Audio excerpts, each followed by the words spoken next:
All right, gentlemen, thank you, and I will be very quick. Appreciate your service. There is a Chinese company building an electric vehicle battery plant in my district. As part of the project, they plan to bring 20 to 50 Chinese nationals to Michigan.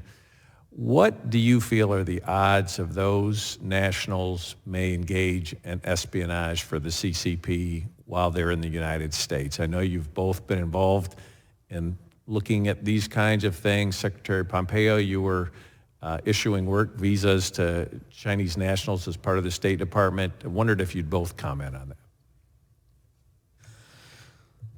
Look, I don't think there's any question that they're going to take advantage of that situation, and I think we have to be very vigilant about what the hell's going on. That's just the way they operate. They'll establish a manufacturing unit. They'll establish whatever they can, and then they will use that for their own intelligence purposes. They will use that for their own economic purposes. They'll use it to be able to gain the kind of advantages that they want that are counter, frankly, to the interests of the United States. I think it is very important in those situations to make sure that that the United States and that our intelligence capabilities are being used to make sure that we know what they are doing that could hurt the United States. I think it is worse than the fact that they will engage in espionage. I think that's just top of the list. They will use this in ways that will leverage Chinese advantage. These plants are deeply dangerous to our national security and ought not be built.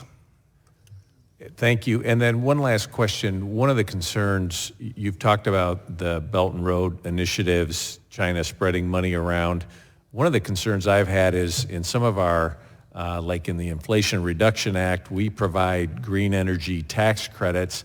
This company would actually likely be applying for a green energy tax credit, so we could actually be supplying American taxpayer dollars to fund this project. Do you have any thoughts on that?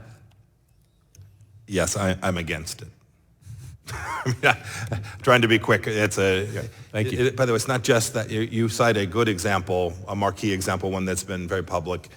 There are dozens of these taking place, and I promise you the Chinese Communist Party is not subsidizing American companies that are acting in America's interests inside of China that benefit the United States of America.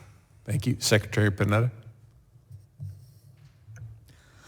I think we have to obviously be innovative in the way we use economic assistance, but we also have to be careful in the way we do it. And I think if we're going to provide funds, we better make damn sure they're not being used for purposes that undermine our national security. Great. Thank you both very much. I yield back.